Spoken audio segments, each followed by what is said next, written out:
This is the Simpit. I'm your host, Sean Cole, but the real star of today's show is the all-new RSeat P1 chassis. The P1 chassis is a high-performance sim racing chassis that is one of 4 brand new models of RSeats that are now available. The P1 chassis maintains RSeat's reputation for stylish and highly functional sim chassis, and in the case of the P1, it features some new things that we've never seen before in RSeat rigs. The P1 chassis is a turnkey chassis in that it gets put together in its shape and then dialed in for you, versus the new trendy aspect of building a profile rig that can take hours and hours to assemble and then weeks to dial in. The P1 chassis goes for $11.99 US or about €1,018 with a Sparco seat, and the P1 comes in a variety of color options of black and orange, red, neon yellow green, neon green blue, black and blue, white, and black on black. In an approach to sim racing that I've yet to see from a mainstream rig company, they make the rig available with your selection of Sparco seats to choose from depending on your size and desire of style. To aid in that selection, they have a seat sizing chart, which is so awesome for non-average size drivers. These different seat options may increase or decrease the price, and they have an option without the seat that actually drops the price by $350 or down to only $850 or €721. The RSeat P1 chassis is built to accommodate virtually every steering wheel, pedal set, shifter, handbrake, button box, tablet. The list goes on and on of the compatibility with the RSeat P1 chassis. In addition, they do have a bunch of accessories that are available for additional charge that handle just about everything you need as a sim racer. This includes an incorporated monitor stand, a shifter handbrake kit, a keyboard and mouse tray, butt kicker mount, and even a tablet button box mount that we will feature in a future show. They also have a Simucube specific wheel mount that we'll be using in this review for an additional $59 USD or €50. And to keep things relatively simple, we're going to be reviewing the P1 chassis on its own without the accessories for now. Again, we'll do that in a future show. So this one in black, silver, and Simpit orange. My version is equipped with the Sparco Circuit 2 seat and retails for that $11.99 price tag plus the wheel mount. And just to be clear, this rig was provided to me directly from RSeat, who has been a longtime sponsor of the show. And speaking of sponsor of the show, they are offering a special $200 off if you buy an RSeat along with a stand. $200 off for Simpit viewers only as a sponsor of the show. Now and I'll tell you about that at the end, right at the end of the show, I'll tell you how to get that deal. Now before we get too far along into the review, I do want to tell you a little bit about RSeat. They're in Gabrovo, Bulgaria, and have a state-of-the-art 33,000 square foot facility to design, produce, and distribute RSeat chassis throughout the world to over 100 countries. Now while many companies do the design work at their home base and then have the products made in China by a completely different company, in the case of RSeat, everything is done in their own shop. Laser cutting, powder coating, metal tube bending, and even upholstery in-house by their very own staff. And for 2021, RSeat has a whole new lineup of sim chassis to choose from, including the P1 that we're going to be reviewing today. But in addition to that, they have the B1 for those looking for a GT-style flight and sim rig. That one goes for $999 or about €850. And they also have the C1 chassis that goes for $1,299 or €1,103. And then finally, the G1, which is a full motion variation of the P1 chassis that starts out at about $11,000 or €9,300 and works its way up to a much higher price tag with larger actuators. In addition to the sim racing chassis that RSeat makes, they also make a selection of TV or monitor stands to choose from, including a single mount monitor version that goes for $369 or €313, and they work their way all the way up to $1,200 or €1,018 for a bigger than life triple screen monitor stand that will hold up to 3 90-inch monitors. So let's talk a little bit about the P1 chassis by RSeat and what you actually get for your $1,199. The P1 chassis is a mostly made of metal, purpose-built sim rig. The base of the rig is powder-coated in black and made of giant 5-inch tall box steel with tapered ends front and back. Running along the length of these boxed rails are stylish holes cut into them, which gives it that weight reduction race car type look. At the front of the chassis is the super heavy duty upright. These uprights come in a variety of colors and are double reinforced 2-inch steel tubes that are powder coated in your choice of RSeat colors. The front side of the upright connects with a large bolt holding it firmly into the slot in the main base, while the back side of the upright bolts to the top of the main base for a very rigid fit between the two. On top of the main base sits the pedal assembly or pedal deck. And in the case of the P1, it's not just a metal plate with holes drilled through it. The P1 pedal plate is an entire assembly of its own. At its base is a very strong rectangle made of box steel, powder coated in black, and towards the back or in the middle of the rig, it is covered in a stamped diamond plate style grip metal plate to prevent the dreaded stepping into the middle hole of many rigs. It's not so much a step for getting in and out of the rig as much as a resting point for your heels when kicking back. And at the same time, it looks rather stylish as well. At the front is a pedal deck that is mounted to a set of adjustable side plates that have 6 different lockdown angles to choose from, anything from flat to 40 degrees or so of tilt towards the driver. The pedal plate itself is a piece of sheet steel that is then braced by another small ring of box steel.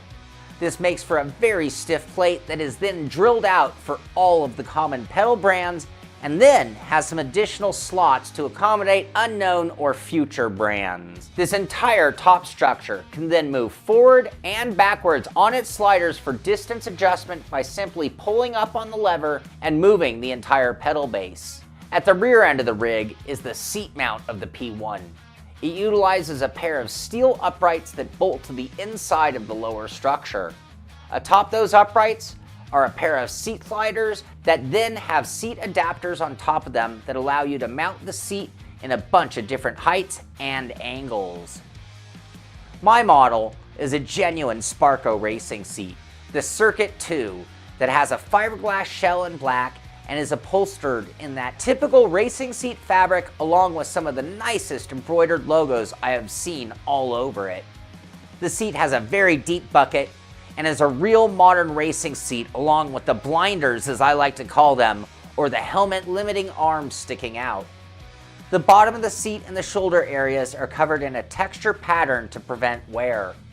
There's a removable front cushion on the seat that can be changed in position to hold the driver in place and offer leg support.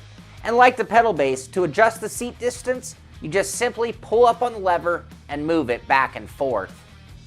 So we've already seen some of the new features of the RSeat P1 chassis, like the choice of different colors or the choice of different RSeats, something that's similar to previous models, but the newly redesigned wheel deck is worth taking a look at. It is beefier, it is easier to adjust, but it does still incorporate those 2 parallel different plates that allow you to adjust the height, the distance, and the angle of the wheel deck. There are 3 different mounting holes for both the front and back side of the deck to the chassis, and between that and the front to back slide adjustment of the deck, we found a huge variety of angles, heights, and distances could be achieved and at any position in between.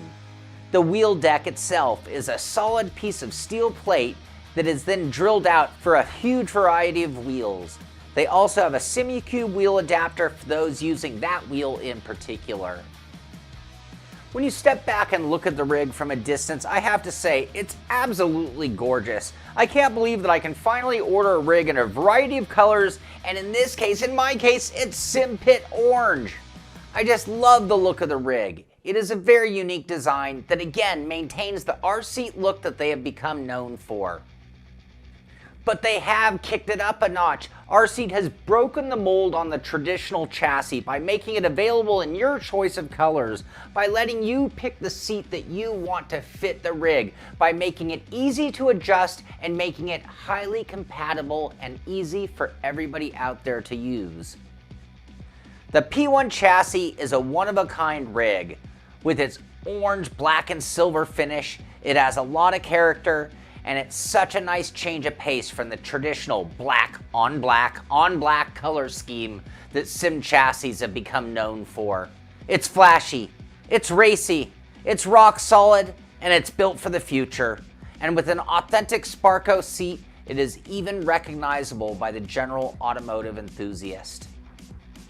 Another nice aspect of the P1 chassis is that it does come 3-quarter pre-assembled. So when you get it in its giant box and you open it and you start unpacking all the pieces, you can then follow the supplied instructions for the very easy assembly process. It starts with the adjustable feet that screw into the bottom of the chassis while it's still light. I actually opted for some caster wheels for mine, threaded in the same pattern. From there, you actually remove the silver steel plate from the pedal assembly with the top 4 installed bolts. You then bolt the entire pedal assembly to the main chassis with 2 bolts on the top towards the driver and 2 on the bottom towards the pedals. You can then reinstall the silver plate with the bolts that it came with. The seat mount is also pre-assembled with its adjusters already installed, and this fits between the 2 side rails towards the rear with the adjuster bar facing forward. 4 bolts hold it to the chassis, with the hardest part being holding it in place while getting the bolts going.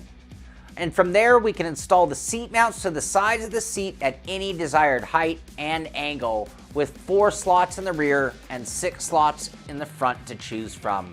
This then bolts down to the seat mount assembly, and we have our completed rig.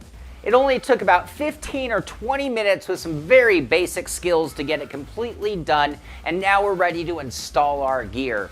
Now when it comes to installation of gear with the RSeat P1 chassis, it just doesn't get any easier. I mean, this rig is built to be compatible with every piece of sim racing gear that I can possibly think of, and it comes with its own hardware. So let's talk about the mounting surfaces, mounting or installing our gear, and then finally dialing it in before we get out on track and get to drive this beast. So it all starts with the seat for me on a rig like this. And I look at this racing seat, a hardcore real life racing seat, and I know from my experience in driving a seat just like this one in many different race cars that they are very upright, a very aggressive driving position. And since I'm doing this for sim racing, I'm going to want as relaxed an angle as I can possibly get.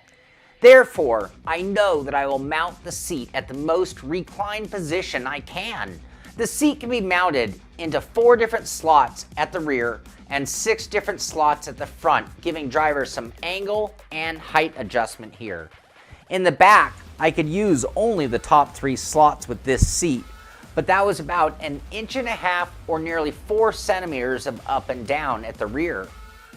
At the front side, there are 6 slots, giving you about 3 inches or 8 centimeters of up and down angle adjustment.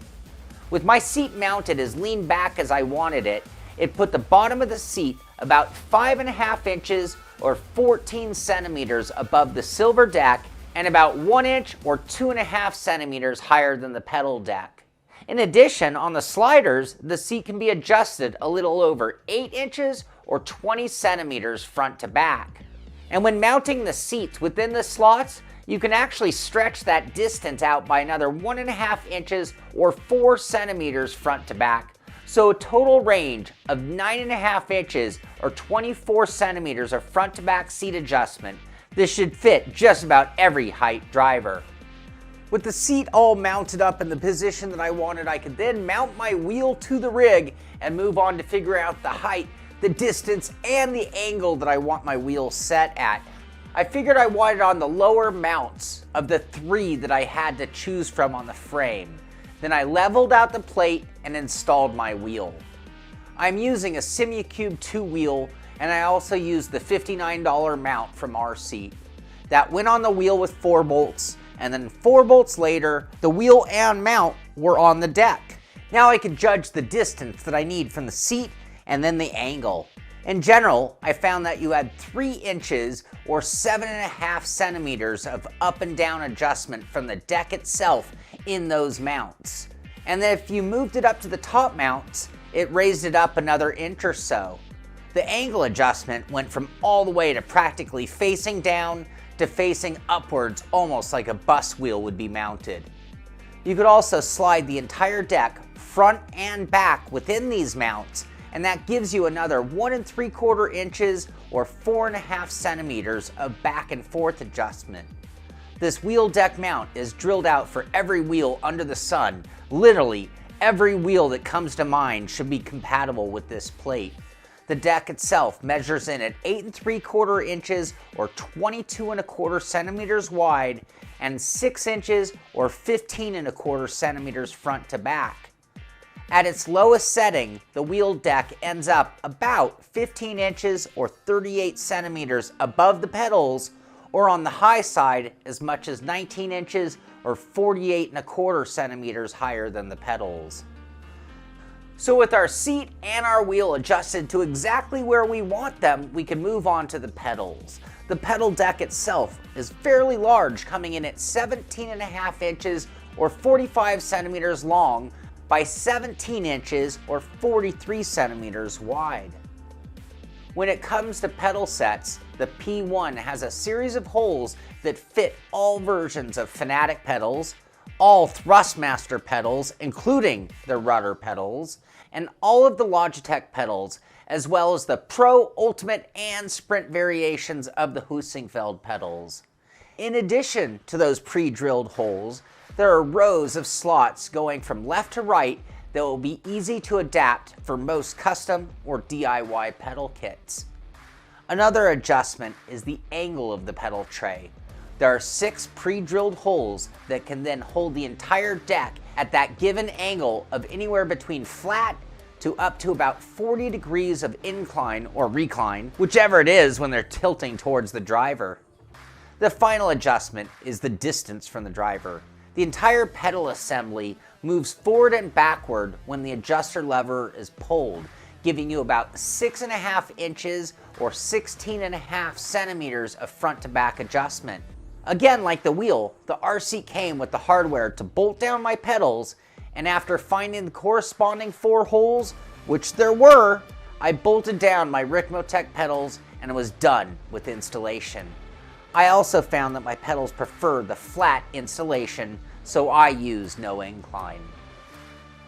So with our gear mounted to the rig, the RSeat P1 chassis only got even sexier. It is very stylish, it is very unique, and what I really like about the RSeat is for as much rig as you get here, you got it in a pretty small package. Its overall dimensions are pretty small considering the amount of gear and the sturdiness of the rig.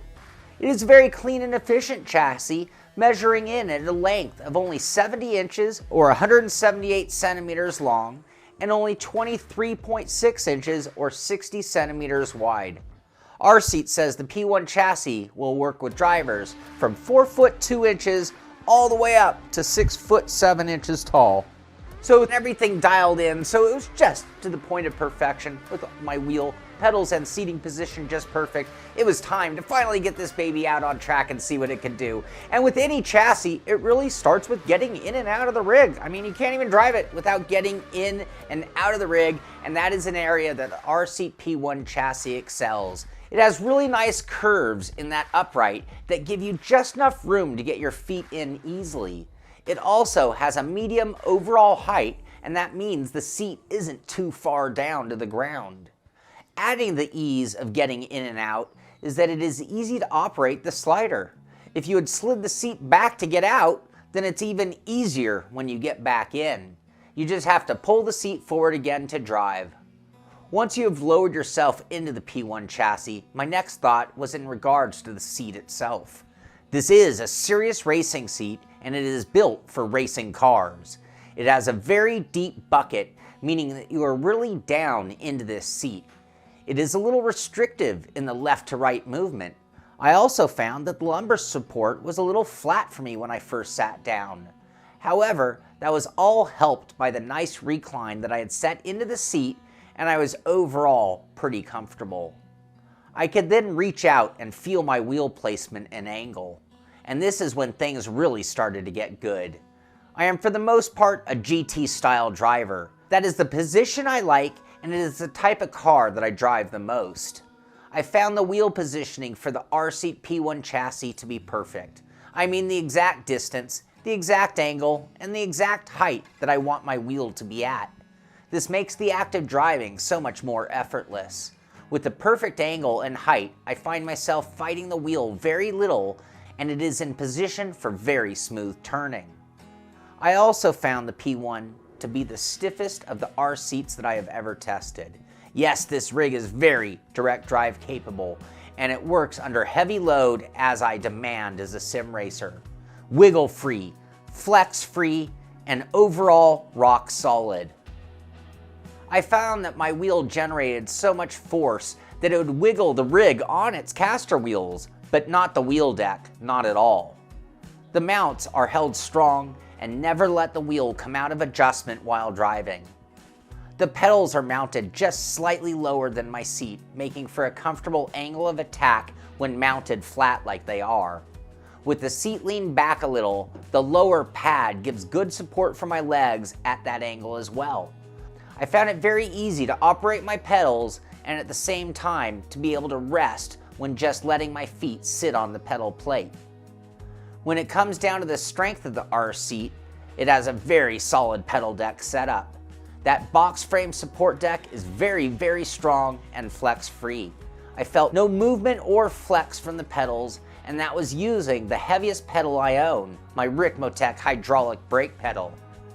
After hours of driving, I did notice that the things that bothered me about the seat had started to fade away for the most part. When driving, the restrictive deep sides of the bucket did not impair my driving, only my freedom when not driving. I also found that the flat lumbar area actually worked better than I thought, as I was actually sitting deeper into my seat with my shoulders back upon it. This added to the overall comfort and was an improvement for me over my normal sitting position, as I tend to lean forward and only contact the seat from the mid back down. I drove for hours on end in total comfort and with an absolutely perfect driving position. The other part of the seat that bothered me at first were the helmet limiters that I call blinders. For the claustrophobic, they are very close to your head, but after driving, they accomplish the goal of blocking my peripheral view. These blinders actually work great for sim racing if you are easily distracted and want to raise your concentration. I've wanted to black out the view behind my monitors or add a canopy to accomplish a similar goal. This just took care of the side-to-side distractions that I wanted to rid myself of. But at least as an added bonus, I use the blinder as a headphone holder. For me, with this being my main rig for the coming time, the RSeat P1 took care of all of my needs as a sim racer that I demand from my rig. It gave me hours of comfort. It gave me friction-free use of my wheel with perfect driving angle and distance and height, and it resisted the strength of my heavy-duty pedal set. And then to make things even better, it did it in the best of style of any sim rig I have ever seen. It's freaking gorgeous. It's freaking amazing. It's Simpit orange and black and has a perfect combination of elegance and race car feel that a sim rig should be. How perfect is that? So I think that we've covered everything that you need to know, and I've answered hopefully every question you have about the RSeat P1 chassis. But just to keep it simple, just to make it perfectly clear, let's go ahead and break things down with the good, the not so good, and the bottom line, starting off with the good, and that being, it is an absolutely gorgeous sim rig. Great driving position. Colors, 6 color choices. Accessories for everything. Accessory pickup points installed into the rig, left and right. Compatible with all gear. Great adjustability. Easy adjustments. Easy to build, 15 minutes. Super strong pedal deck. Super strong wheel deck. Real Sparco racing seat. easy to get in and out. Easy to let others drive your rig, pedal and seat adjustment only. Works for non-driving moments, articulating keyboard holder. And now on to the not so good. It is relatively expensive, another rig at that over $1,000 mark. No left to right adjustment for pedal mount. Real racing seats are very upright. Seat has a very deep bottom. Would like to see at least one recliner seat available. No cable management. Hard to adjust the wheel deck with the wheel on it if using a direct drive. And now on to the bottom line. With RSeat being a longtime sponsor of the show, I've owned and tested my share of different RSeats over the years. And for me, RSeat is one of those companies that has always combined art and style along with highly functional rigs and been very unique in the sim racing market. And over the years, with each version, I've only seen them get better, maintaining that art and only making them stronger and better and more equipped for the future, and somehow even managing to get better looking. Now for me, the RSeat P1 chassis is by far the best looking sim rig that I've ever seen. I mean, call me a sucker for colors, but being able to pick your favorite color goes a long way, especially when you combine it with a race car look, a certain amount of elegance, and attention to detail that RSeat has become known for, at least in my book. And most of my complaints about the P1 chassis actually end up coming down to the seat that this one was actually equipped with. The very, very deep bottom, the blinders being in your way are two things that could have been done with the selection of the Evo or Grid seat choices at the same cost. And at the same time, I love the direction or the move of RSeat is making in using genuine Sparco seats on a sim rig, and I think a lot of automotive enthusiasts will really appreciate that, and it'll be certainly too hard to pass up on. And for others, I think buying it without a seat option and adding your own reclining seat might actually be the best way to go, and it would cure some of those problems as well. And as much as we all want a sim rig that is perfectly tailored, perfectly dialed in for us, there comes those occasions where someone comes over and you want to put them in your rig and let them experience sim racing for the first time. In the case of the RSeat P1, that's really easy. With so much easy to do pedal adjustment, just pull that lever, move those pedals back and forth to stretch out their legs or get it tighter if they need. Just push that seat back and forth, the same kind of sliding mechanism, and it's very easy to let anyone test your rig. Now, making a big wheel adjustment, that's going to take a little bit more time, but for the most part, on short notice, you can let anyone else drive in your rig. And then finally, as much as I do love a dedicated sim rig, and for a lot of people that's all you need out of your sim racing chassis, but for many of us, we want to do secondary tasks. Maybe it's sending an email, maybe it's doing some web browsing, maybe it's doing additional gaming. Being able to slide the seat back gives you the extra room to do those kind of activities, and if you get the added keyboard mouse accessory, it actually slides in right over your lap and you can do just about anything from the sim rig, which is a nice touch. And like I said, in a future coming show, we'll cover all of the accessories for the P1 chassis and let you know how each of them work. And if you want to get more information on the P1 chassis for yourself, just go to rseat.net. And if you want to take advantage of that $200, that very generous offer from RSeat, our sponsor, when you're at the checkout and you're buying a chassis and a monitor stand, just type in the Simpit deal and you get $200 off right there. And if you are driving an RSeat, head into our Discord channel and post pictures of your RSeat in our Discord channel, and I'll make sure to send you stickers and maybe even show it on the show. Thank you for watching. Be sure to thumbs up if you enjoyed what we've done. Thumbs down if you think we can do better. Just be sure to put it in the comments and let me know what we can do better. And of course, subscribe to the channel so you can be notified when the next edition comes out. That's going to do it for this one. This is the Simpit. I'm Sean Cole, and I'll see you on the track.